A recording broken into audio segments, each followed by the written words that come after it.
د وخت د زمانی ولیان او بزرگان منګو تاسو نه پاتې نشو باغی پس څومره خبرې کوو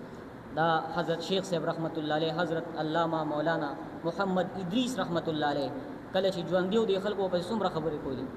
څومره تکلیف او پیغام باندې اوس د دې وخت امام بخاری رحمت الله علیه واغه دی خلکو سره کم ظلم او زیاتیو کو په ژوند باندې تنگ کړیو او بیا څومره بے دردی سره شهید کو دا غیر لپاره به ان شاء الله په 18 جون باندې دا خلک دا قوم روزي او د 400 چې څومره غیور پښتانه مسلمانان دي نو دا ټول بروزي ځکه لوی هستی چې دا غي سره ظلم شوی دی او دا غي اوس پورې قاتلان معلوم نشو او دا ټول قوم به ان شاء الله روزو کوشش وکاو چې پدې کې به شرکت کوه ان شاء الله پدې کې به شرکت کو شیخ صاحب رحمت الله علیه جنتی سړیو جنت تلاړ خدا سے زمنګ نور بزرگان همشتا زمنګ ډیر غیور سپینګری مشران بزرگان شتري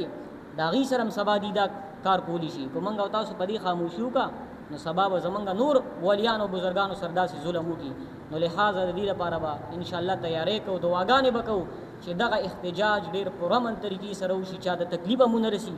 او منګ او تاسو د خپل حق چې دینو د دې تاسو چې زمنګ د پاک خلکو سره په پاکستان کې ډیر غیور مسلمانان دیندارا سپینګیره مشران نوجوانان علما دا قتل کیږي او د دې قاتلان دا بیا نامعلوم افرادی نو د دې به تپوس کو ان شاء الله الله به په قیامت کې تپوس کوي دا غي د پاره هم دعاګانې کو چې الله رب العزت په خیر او خوشحالو سره دغه احتجاج وکړي او الله رب العزت زمونږ او تاسو پر عمل کې پاکستان کې امن او امان راولي کریم الله سچ مو یو سموري په دې د عمل کو توفیق را نصیب کړي